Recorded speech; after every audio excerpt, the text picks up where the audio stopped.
Dapat po, of all the family members of Paulo, dapat ikaw po ang unang galit. Dapat galit po kayo. Dapat po, hindi po itong ginagawa nyo. Dapat mag-file po kayo ng kaso. And you should be asking questions like, saan po nanggaling ang cocaine? Sino pong nagbigay ng cocaine sa anak nyo? Sino pong kasama ng anak nyo that night? And bakit hinayaan ang anak nyo na mamatay na lang? Because according to the report po kasi, sa document na meron ako, isa po si Lisa Tanas sa 3 tao na sumama kay Paulo Tantoco doon sa kwarto niya.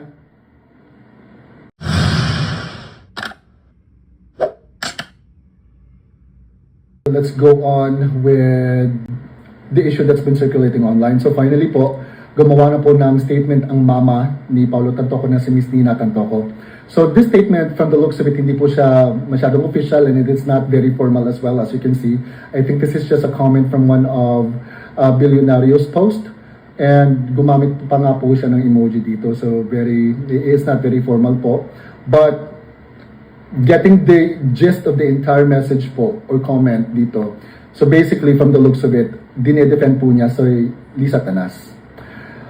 With all due respect po, Ms. Nina Tantoco, sabi niyo po dito, this is supposed to be a private matter po. Hindi po ito private matter anymore. Kasi po, your son po attended an event that was funded by the government. Pera po ng bayan. Galing po ito sa kaban ng bayan. Ang mga lavish parties po, ang mga mamahaling kinakain po nila dito, ang mga iniinom po nila dito ng mga mamahalin na mga wines, galing po ito sa pera ng bayan. Sa kaban po ito ng mga Pilipino. Pera po ito ng guro, pera po ito ng mga magsasaka, pera po ito ng construction workers, pera po ito ng call center agents, galing po ito sa kaban ng bayan. So this is not a private issue anymore po. This is a national issue when it comes to these events kasi po nga funded po ito ng Philippine government. So let us not downplay po the situation because po ang anak nyo po umattend po ito ng event na funded ng Philippine government. As a matter of fact po, ang asawa po nito is an appointed official po sa Philippine government.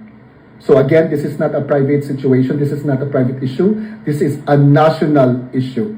Now, the issue ko po kasi talaga dito sa statement ni Ms. Nina Tantoco, it's very obvious that this is in defense of Lisa Tanas.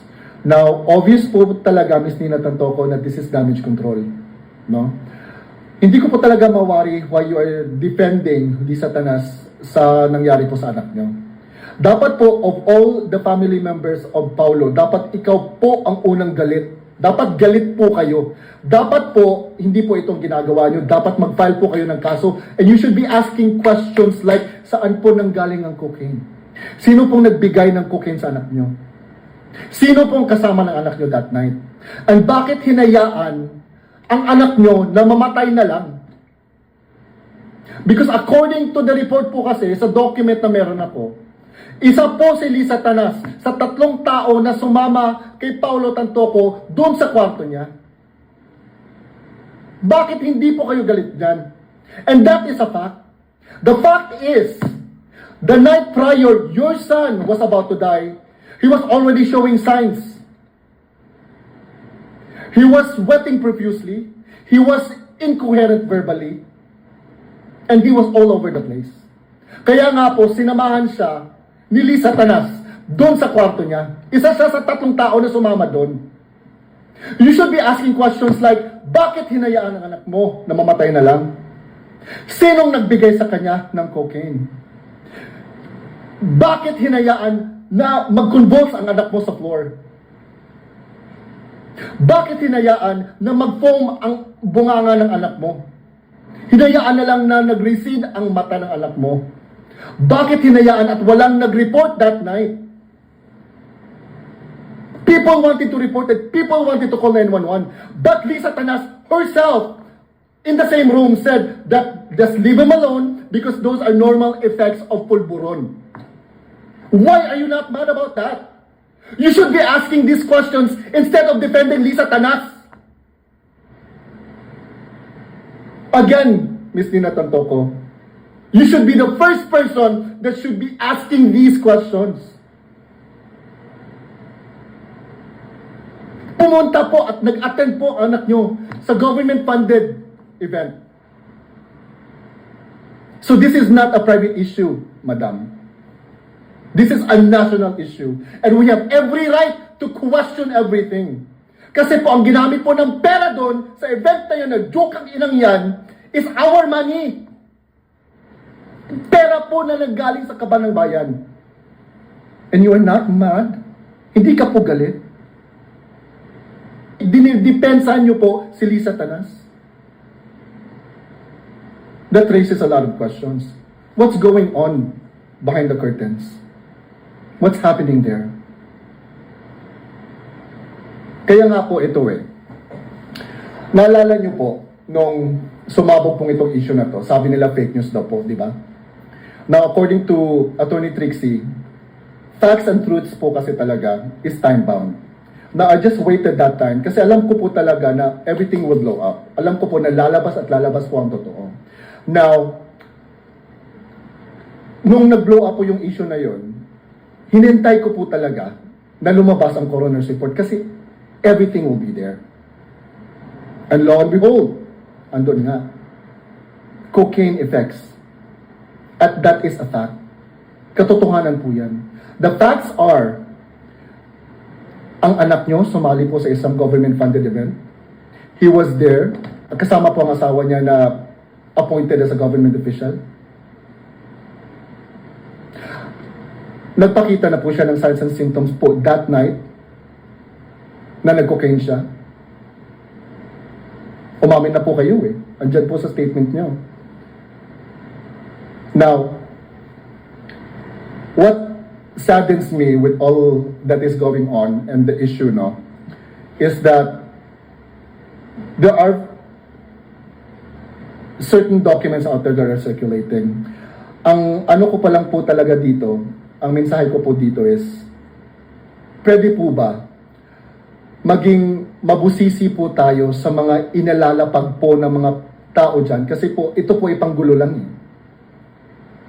We need to be very vigilant po sa mga kumakalat na news. Dapat po marunong po tayo mag-authenticate. Kasi po, again po, ito ang gumagawa lang, wala namang issue ng 25 sa akin Ang gumagawa lang po talaga ng issue, itong mga bangagero na to. Sabi po kasi nila, inaatake na si Dinches ng INC. Ma'am, sir,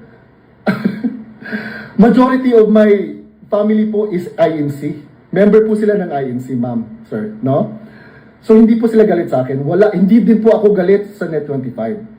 Ang kinagagalitan ko po is nalusutan sila ng isang document that needed authentication. Because this is an official statement po na kailangan po natin i-authenticate.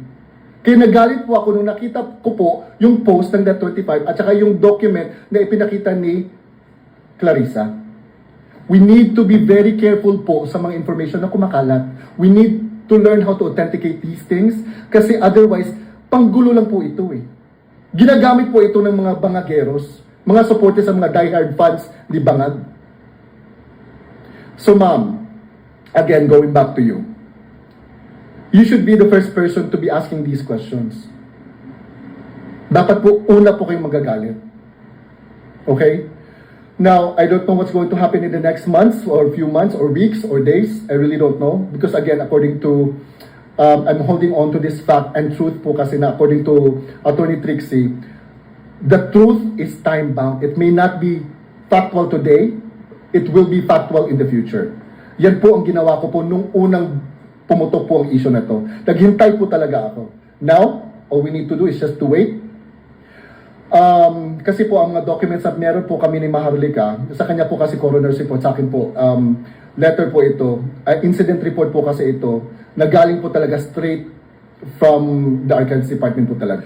I am not releasing any information about that just yet because pwede ko po ito ikakulong. And that is a fact as well. Now, let's just wait po kasi alam ko po talaga everything will unfold on its own. Diba? Like the coroner's report. We need to be together in this. We need to scream louder. We need to be heard. po, ang mga bosses po natin needs to be heard. So let us not let this issue die down. Kasi para po ito kay PRRD, para po ito sa taong bayan, para po ito sa bansa po natin.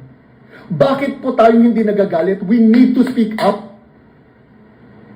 They are using our money to fund their lavish parties. They are using the money of the Filipino people to fund lavish parties. Dapat po magagalit po tayo. Dapat po tayo sumisigaw. Dapat po tayo galit.